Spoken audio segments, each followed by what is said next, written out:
Bienvenido a la clase número 22 de nuestro curso de refrigeración y aire acondicionado nivel medio.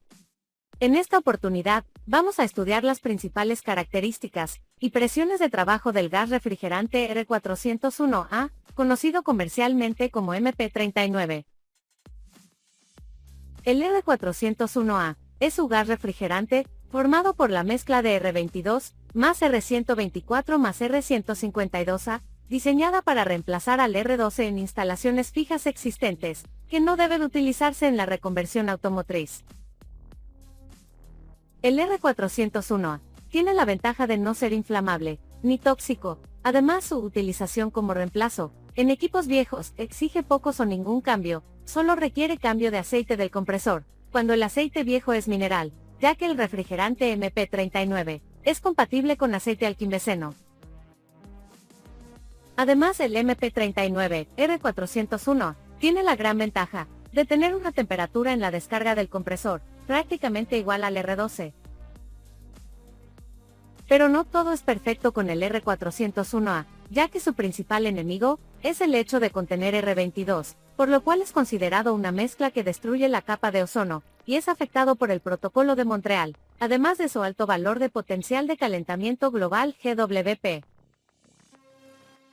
En este caso, no solo nos referimos a la desventaja por el medio ambiente, sino el hecho que por este motivo, se condena su uso a pocos años de disponibilidad en el mercado, ya que es afectado por muchas restricciones ecológicas, y es un gas actualmente prácticamente prohibido. En pantalla tenemos la tabla de presión y temperatura del gas refrigerante R401A. Como podemos ver en la tabla, tenemos dos columnas de presión. Una corresponde a presión de rocío, y la otra a presión de burbuja. Esto ocurre porque el R401A posee deslizamiento. Recordemos que deslizamiento quiere decir que la temperatura del R401A cambia mientras está evaporando, y este aspecto debe tomarse en cuenta a la hora de la recarga con R401A. El deslizamiento se produce porque los componentes del R401A se comportan de manera diferente, y no todos evaporan al mismo tiempo, por ello no necesariamente conservan la misma temperatura.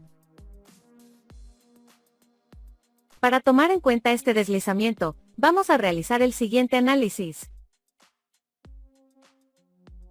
Así, por ejemplo, para una temperatura del evaporador de 4.4 grados Celsius, unos 40 grados Fahrenheit, según la tabla, se tienen dos valores de presión. Presión de burbuja igual a 48,7 psig y presión de rocío de 39 psig. En este momento surge la pregunta, ¿cuál presión seleccionar para trabajar?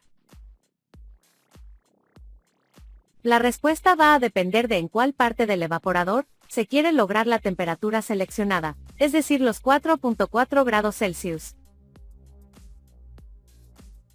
Así, por ejemplo, si se quiere lograr los 4.4 grados Celsius a la entrada del evaporador, entonces quiere decir que al momento de aparecer la primera burbuja de vapor, debe estar presente su respectiva presión de burbuja, entonces se trabajaría con 48,7 psig. Sucede que como el R401A tiene deslizamiento, entonces aunque a la entrada se logran los 4.4 grados Celsius, este valor empieza a aumentar. Por ello, la salida del evaporador, cuando solo hay vapor, ya la temperatura no será de 4.4 grados Celsius, sino será más alta, en este caso de aproximadamente unos 10 grados Celsius, producto del deslizamiento de temperatura. Estos 10 grados Celsius los podemos encontrar en la tabla, cuando con la presión del evaporador, en este caso de 48.7 psig, buscamos la temperatura de la mezcla en estado de vapor. Ahora analicemos la siguiente posibilidad. Si queremos que los 4.4 grados Celsius se presenten no a la entrada del evaporador, sino por el contrario a la salida, es decir, cuando hay puro refrigerante en forma de vapor, entonces se debe trabajar con la presión de vapor o rocío, en este caso con un valor de 39 psig. La desventaja de trabajar con la presión de rocío es que a la entrada del evaporador, la temperatura puede ser muy menor que la requerida. En este caso, si observamos la tabla, para 39 psig, la temperatura cuando aparece la primera burbuja de vapor, se tiene a la entrada del evaporador, una temperatura de burbuja, de casi -1 grado Celsius, lo cual también puede ser problemático. Si queremos que el equipo no congele, también puede traer problemas de humedad. En este caso, a la entrada del evaporador, siempre se estaría trabajando por debajo de cero. Esto facilita la congelación, lo cual puede ser un inconveniente, si estamos hablando de un equipo de aire acondicionado, o de refrigeración, por ejemplo de bebidas, donde no se requiere congelamiento. Entonces de nuevo, surge la pregunta, ¿qué debemos hacer? ¿Cuál valor de presión debemos tomar? Pues en realidad, es más común trabajar con la presión de rocío, es decir, alcanzar la temperatura solo hasta la salida del evaporador, pero eso dependerá de la necesidad, y como acabamos de ver, no todo el tiempo puede ser lo mejor para la carga enfriar. En resumen, podemos decir que como la presión de rocío es de 39 psig, y la de burbuja 48.7 psig. Entonces, en caso de trabajar con una presión intermedia, dentro de estos dos valores, estaríamos muy cerca de alcanzar los 4.4 grados Celsius, no a la entrada, ni a la salida del evaporador, sino aproximadamente en el intermedio o mitad del evaporador. Por ejemplo, al sacar la media entre estos valores, se tiene una presión media de trabajo de aproximadamente, un valor de 43.85 psig. Aunque no es exacto, podemos decir que con una presión del evaporador de 43.85 psig, estaríamos muy cerca de alcanzar la temperatura de 4.4 grados Celsius, en la mitad del evaporador. De esta manera, con 43.85 psig, se tiene aproximadamente a la entrada del evaporador, una temperatura un poco arriba de 1,67 grados Celsius. Y ahora a la salida del evaporador, una temperatura un poco debajo de 7.22 grados Celsius, y en la mitad del evaporador cerca de los 4.4 grados Celsius.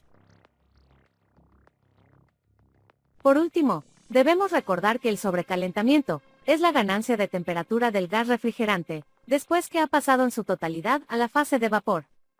Entonces debemos aclarar que el sobrecalentamiento del R401A debe sacarse a partir de la temperatura de rocío, porque es a partir de este valor de temperatura, cuando la mezcla ha pasado totalmente a la fase gaseosa. Así, por ejemplo, si la temperatura del R401A a la entrada del compresor es de 10 grados Celsius, entonces como la temperatura de rocío, o la temperatura de salida del evaporador, era cerca de 7.22 grados Celsius, entonces el sobrecalentamiento se obtiene al restar estos dos valores. De allí la resta origina un valor de 2.78 grados Celsius de sobrecalentamiento. Ahora podemos ver en la tabla las presiones de rocío y burbuja para otros valores de temperatura. Por ejemplo, para lograr una temperatura a la entrada del evaporador de menos 6,67 grados Celsius, se debe trabajar con la presión de burbuja de 29,6 psig, y para alcanzar los menos 6.67 grados Celsius, a la salida del evaporador, se debe trabajar con la presión de rocío de 22,10 psig. Ahora, para lograr una temperatura a la entrada del evaporador de menos 12,22 grados Celsius, entonces se debe trabajar con la presión de burbuja de 22 psig, y para alcanzar los menos 12,22 grados Celsius, a la salida del evaporador, entonces se debe trabajar con la presión de rocío de 15.50 psig. Ahora mi compañero Paco va a explicar las principales características que debemos conocer del R401A. Adelante Paco, con la explicación. El MP39 es un refrigerante con denominación ASRAE, R401A, diseñado para el reemplazo del R12, en sistemas de temperatura media, para el sector de la refrigeración comercial. El MP39 está formado por los siguientes tres componentes, en estas proporciones. Gas R22 con un 53%. Gas R152A con un 13%. Gas R124 con un 34%. ¿Cuáles son las características del MP39? 1. Clasificación A1 según ASRAE, no inflamable. 2. Potencial de calentamiento global, GWP de 1182. 3. Como el MP39 contiene R22 en su composición, es considerado un refrigerante HCFC, esto le da el mismo tiempo para su utilización que el R22. 4. El MP39 tiene una capacidad mayor al R12. 5. Se recomienda el MP39 en temperaturas de evaporación mayores a menos 10 grados Fahrenheit. 6. El MP39 es una mezcla de refrigerantes no azeotrópica. 7. El MP39 tiene un deslizamiento de temperatura cuando está evaporando de aproximadamente 6,4 grados centígrados. 8. La miscibilidad del MP39 con aceites minerales puede ser deficiente, y es necesario cambiar mínimo un 50% del aceite mineral por el aceite alquilbencénico. 9. La miscibilidad del MP39 en cualquier rango de temperaturas con aceite alquilbencénico es buena. 10. Se debe hacer la carga de MP39 siempre en fase líquida. 11. Algunos fabricantes de equipos recomiendan usar aceite alquilbenceno para un retorno óptimo del aceite. 12. Un solo cambio de aceite del compresor para aceite alquilbenceno elimina típicamente entre el 50% y el 80% del aceite mineral, lo que satisface las recomendaciones de la mayoría de fabricantes de compresores. 13. Después del cambio de aceite, los sistemas requieren entre 10% y 25% menor cantidad de refrigerante.